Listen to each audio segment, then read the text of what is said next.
We want to get some breaking news right now. We know a stolen vehicle is in the middle of a pursuit right now. That's westbound on the 60 freeway near the Santa Anita exit. So we're breaking into this live right now for you to see. Yeah, it looks like they've now taken the streets here. This is at Verona Street in the Southgate area.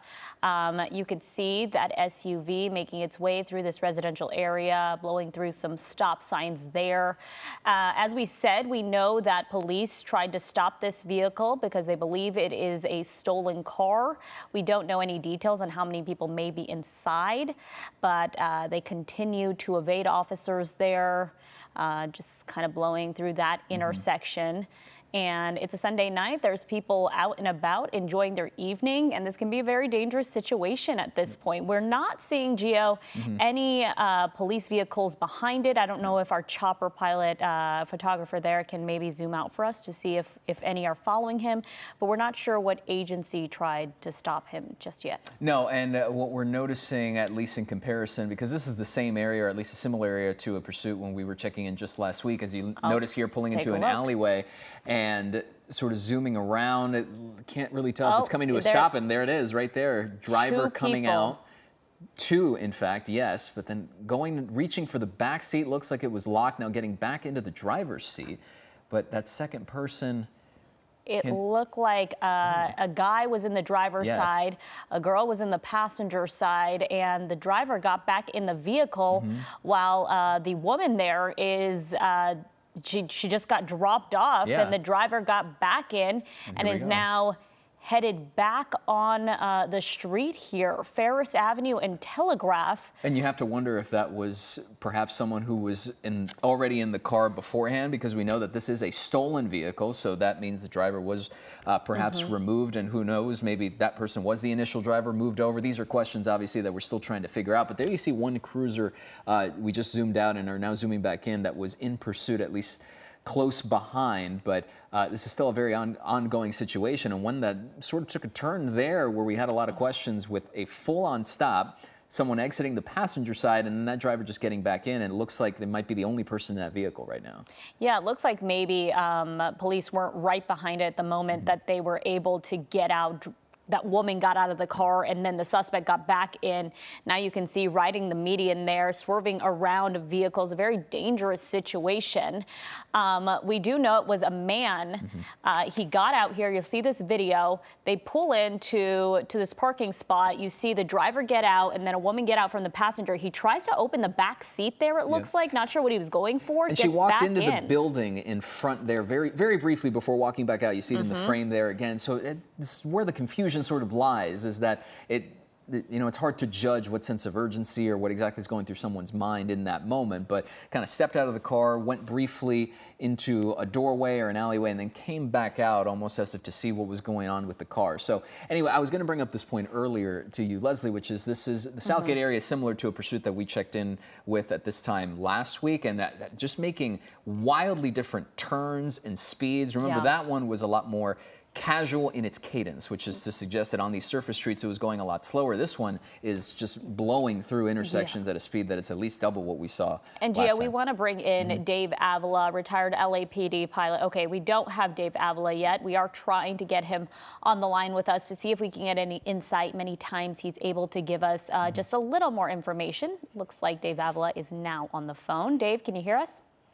Hello, Leslie. Gio, yes, I am taking a look at this thing here. Oh, this guy's speeding. He's going pretty good now. Yeah, Dave, any idea about the situation right now? We've watched that driver get out of the car. There was a passenger that got out also. We do believe it's a stolen vehicle. Are you hearing anything from your sources? No, I haven't gotten anything on that, but yeah, it's been verified. It is a stolen vehicle. I did see him leave the lady out, the young girl there. She went into the house, so obviously she lives there, has relatives. Of course, what they'll do is they'll send a black and white there to, to get the information from her. This will be a named suspect before we know it. But we got the area. I believe that's Air 24, if I'm not mistaken, the sheriff's. So the black and white will stay on them. But, you always got to ask yourself in a situation, it's what's he running from that he's so desperate. Yeah, and my question here is, what was he trying to get from that back seat? Was he Right. getting ready to make a run for it and then changed his mind? Or was there something more dangerous there in the back seat that he reached for? But at this point, we don't know. We just know that that gentleman ended up getting back in that driver's seat, taking off on what appears to be a stolen vehicle. And you'll see this video again, Gio, is Yep. he pulls up to what looks like a business parking lot there. A woman gets out of the passenger side. He reaches for the back seat. Looks like he pulls on the handle there. Yep, didn't open. Then gets back in the driver's seat. And I don't know if that woman was going to get back in the car. You see her kind of go towards the door. And this is the part where he opens the door, the driver's side door again, slows down, closes it back up, and then takes off again. So this is where most of our questions lie, as to what exactly happened there, as you're taking a look live from Sky Cow right now at this ongoing pursuit, and especially with regards to how that ties back into the original inception of this pursuit, Dave, with regards to it being a stolen vehicle. So was it stolen perhaps from that woman or from someone else, and then something happened? I mean, this is just sort of the chaos of the situation right now as we keep an eye on this pursuit as to what's going on. Driving on the wrong side of the road there. Yeah, it's certainly desperate, but yeah, I mean, as far as the female, I mean, she seemed to be kind of calm. Usually, when we've all seen it, when it's a carjacking suspect, they get out of the car and they run. And they definitely don't come back now, unless there's a child in the back seat. There's so many possibilities here that we have to consider. So this will be one that they'll stay on them. They'll monitor every 24, I believe it is. So they'll keep broadcasting the direction, location, anything that they see, anything that's thrown out of the vehicle, possibly, but anything like that. So. But I think they're going to go ahead and stay with this. I don't know if they'll go into surveillance or not, but we'll see. Yeah, and they'll learn a lot more, hopefully, if they're able to speak to that woman. She did look rather young, just from Sky Cal, the view we got there, was carrying a backpack. And you're right, Dave, many times they may have a relationship with the driver. They may know them, but they may not actually. We've seen it in many cases that passenger does not want to be in the vehicle. They're not really in cahoots with this driver continuing the pursuit, and we've seen that in several cases. In fact, a chase a couple weeks ago where everything was being live streamed from inside. You could hear the passenger arguing with the driver to pull over. Now, of course, we don't know if that was the case here. We just simply know that a woman got out of that passenger side. And she didn't get back in. And right now, this pursuit's still ongoing on these streets, going right alongside the train there. One thing of note, Dave, that we were pointing out just before you jumped on with us was how this is in similar area, the Southgate area, bordering right there with Huntington Park. From the last pursuit when we checked in with you, it's similar in the sense of being on these surface streets and dodging traffic left and right, blowing through intersections, stop signs. But the big difference here being, aside from the fact that it's a stolen vehicle, and we saw that interaction with the woman who was in the car as well, is that the speeds here are just radically different in the sense of it's not this typical cadence of slowing down 25 to at most 40 miles an hour. It looks like this man is just zooming through, and that's where the danger really gets heightened, does it not? Oh, absolutely. You got their kids are out playing. Some kids aren't even in school yet, so they'll be out and about. Luckily, we haven't seen any pedestrians out there, so that's a big plus for us.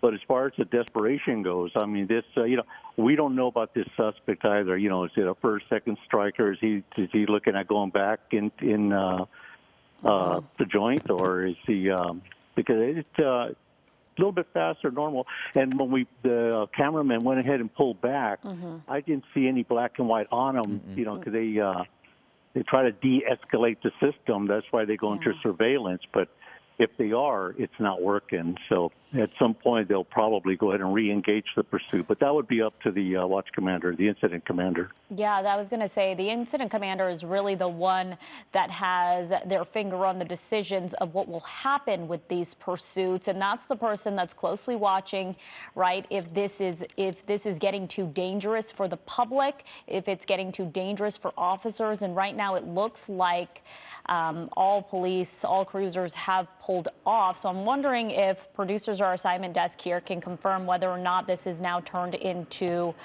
tracking mode.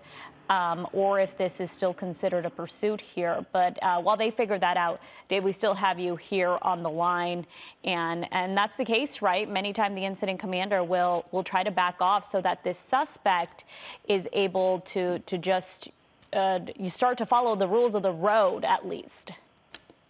Yeah, exactly. And that's the whole point. And the sheriff's called it surveillance mode, and that's exactly what kind of looks like it's working. He actually slowed down some, so that's a big plus for the citizens. It's all about citizen safety, and he's still blowing lights and stop signs, but I won't say he slowed down. Of course not, but eventually, he is kind of maintaining a little bit more. I believe the adrenaline's calmed down a little bit in him. Right. And the other thing to note here, to Dave, is that this is stretched now up to Boyle Heights. So we've made some distance here from when we first initially checked in with this pursuit. And you're right. The car is still speeding to the point that we have been noticing, but not to the degree at which we first chimed in. It's now, we're going under an overpass, and you always have to wonder if this is a moment where things might stop. And okay, so the car's coming out the other end there, it seems like.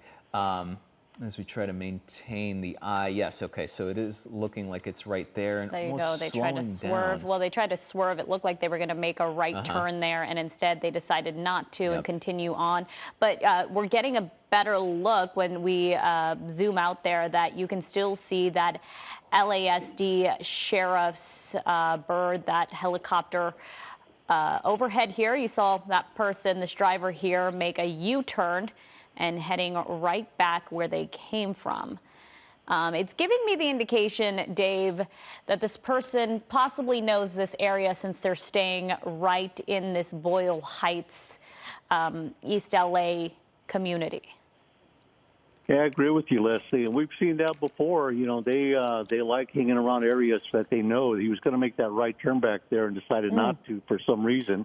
So he must know the area. Yeah, Dave, I don't want to cut you off here, but it looks like that driver went under this overpass here and is not making it on the other side, right? No, I didn't see it either. And it looks like we're trying to keep it wide to see if we either see that driver perhaps bail out on foot or otherwise come out the other end. But yeah, no, we have not seen it as of yet right now. But just because we don't see that vehicle, Dave, yeah, they do have that LA sheriff's helicopter in the sky.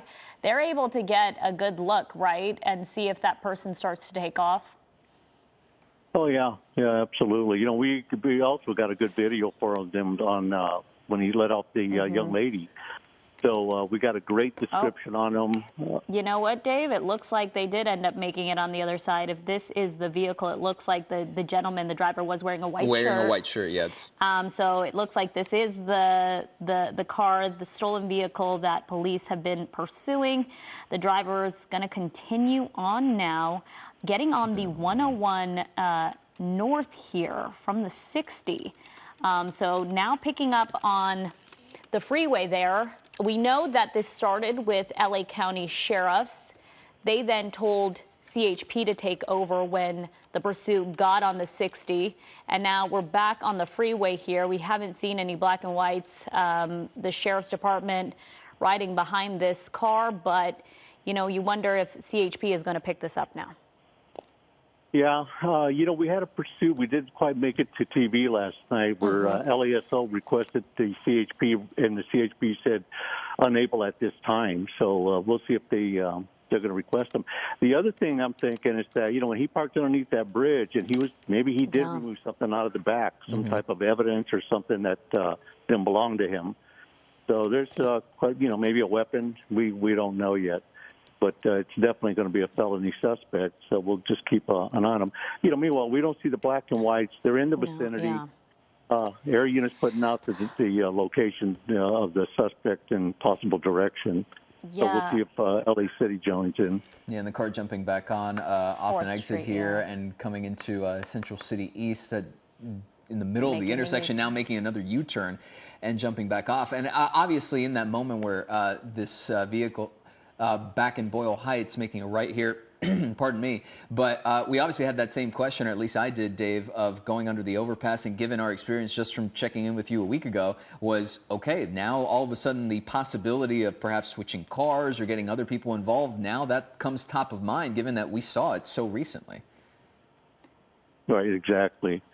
Yeah, exactly. So, you know, the whole intent of this suspect is to try and find a location to dump the vehicle and find a hiding place. But looks like he's just, right now, he's not really sure where he's going. But, you know, here we get on the freeway going back to an area I believe that he's probably familiar with. Yeah, heading back on the 101 South, giving all indications now that this suspect is confused or really does not have a plan here or is trying to buy time. Right, Dave? We saw this last weekend. That driver kept going in circles pretty much until they had what seemed like formulated a plan to get into another vehicle.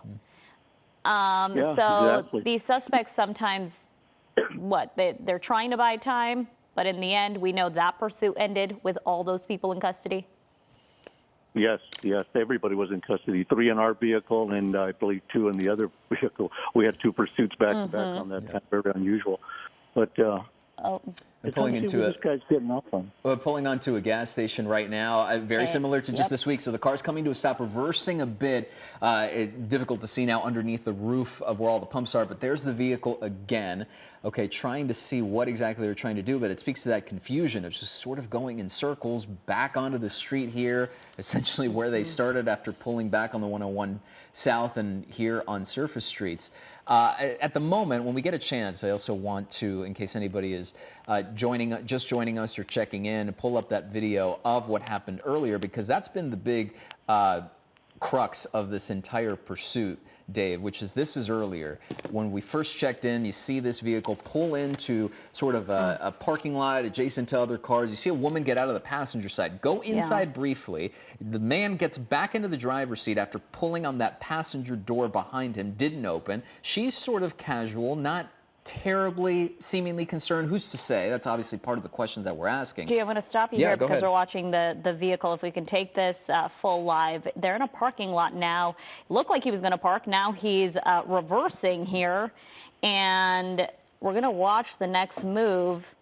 He went into this shopping parking lot here and is just completely reversing to once again drive within the same parking lot. Within the same parking lot. He's going to park here and get out of the vehicle there. Oh. Take a look. He's going to take it. Yep, running for it now. Taking off on foot. Trying to see what's in It looks like maybe a cell phone, but I'm not really too sure.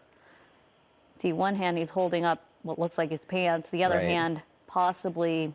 It looks like a cell phone. It does look like a cell phone. I had this similar thought. But and he's putting it to his ear, so I'm going to assume maybe it's a cell phone there. And perhaps even calling for help. Maybe there's a friend out there. But, Dave, this goes back to your point about, you know, this is where the surveillance mode sort of kicks in, is that you back off and see until they stop. And now he's here on foot. And it, in a way, it makes the pursuit a little easier because now you're not worried about speeds. But we're going to keep an eye on this guy as he's just kind of doing his best to run away. Yeah, making his way through this, it looks like residential area, possibly apartments that we passed here. It does look like he's trying to speak to someone on the phone, and he very much knows he's being followed at this point because he is booking it at this point. Looks like, does he have 2 things? Yeah, there's something, it almost looked like a bag belt or something initially, but it wasn't entirely sure. But yes, it did look like something else was in his hand besides that phone. But it just... go ahead, Dave. The one thing that has me kind of worried... I'm sorry there, Gio, but... Oh, a dog now following him. The one thing that kind of has me worried is that he's holding his... It looks like he's holding his belt buckle or what. Yeah. And then, so I don't know if he had a weapon in his waistband that he didn't want to drop. Yeah. Always thinking the worst thing, you know. And yeah, he's definitely talking to somebody saying, "Here I come. Here's where I'm at. Here's where I'm going. Can you pick me up?" Like we did the other night. Yeah, and Davey took off his shirt. Right, took off his shirt. You see the belt sort of dangling around his waist there, and then what looks to be his phone in his left hand. Hard to see, and there you go. Yep. An LA sheriff's deputy. It looks like he's taking out the taser, telling him to get down here. And it might have right Okay. underneath the You know, tree. Yep, there you go. The air unit was, like I said, the units are in the vicinity. You can't see them, but the air unit's giving the direction and description of the suspect. Yeah. And he took off his white shirt. Doesn't look like the suspect is hey, complying here, Dave. It does look like maybe that taser is in him there, getting on his stomach, putting his hands. It was hard to tell if it was initially used, given On the that it was back. underneath a tree, but now it looks like they have him under control and being able to be put under arrest without much incident afterward. But at least to see there was that stress, to Dave's point, that was going there, because you see someone's dog chasing after the suspect. Yeah, the you video see it. there on It's the right going to side. happen right now. Someone's dog runs right up along that suspect as he's trying to get away there. He ran a pretty good distance, taking off his shirt, looking like he was talking to someone. We didn't see it, but there was an LA Sheriff's deputy on his tail the whole time. Yep. And Dave, we're seeing one deputy. Many times we see at least two. It just makes me think how dangerous of a situation for that deputy, but also how heroic for them to continue on and be able to get this suspect into custody. Yeah, that might be a CHP officer there. Oh, a CHP officer, yeah. They run one-man car. I'm sorry, they run one officer vehicles. We have female deputies out there working by themselves also, and CHP officers. So luckily this suspect complied. I think he was just too beat to put up a fight. But yeah, this worked out real good on our end. Yeah, truly. And you're right on that. A correction, it was not sheriff's. It looks like that is a CHP badge there on his arm. It looks like the suspect dropping something, still holding that phone in his hand and trying to text. It looks like he's texting. Yeah, while handcuffed. Seems like, and they're right there getting it taken away. There was a moment there where it looked like the suspect was talking to the officer, and there's another one there. So some backup has come in, 2, 3, and looks like we're finally going to get an end to this pursuit, a crazy pursuit that started after, still a lot of questions to be asked, given the fact that when we first broke in with you, and Dave, when we had you on the line, it started with, we knew this was a stolen vehicle, and then there was a woman who was dropped off somewhere. Still don't know the relationship between these two, have no idea what happened there, especially given that there was sort of a back and forth between opening some car doors, pulling out, pulling back in, and then getting, taking off on this pursuit, and now ending after parking. And this is the part that also led to more questions, was leaving the vehicle in an empty parking space, right? Going into a parking lot, dropping it off, and then taking off, as opposed to, maybe just dropping it off on the side of the road. But my thought, Dave, is that he probably wanted to remain incognito. If he got in between as many cars as possible, maybe no one would notice. But they oftentimes forget that there is always an eye in the sky. Dave, we are going to wrap up on this pursuit now that police do have this pursuit suspect in custody. But we want to thank you for your time, as always. No problem, Leslie, Gio. It's always a pleasure. You both take care now. Be safe. Dave, thank you so much.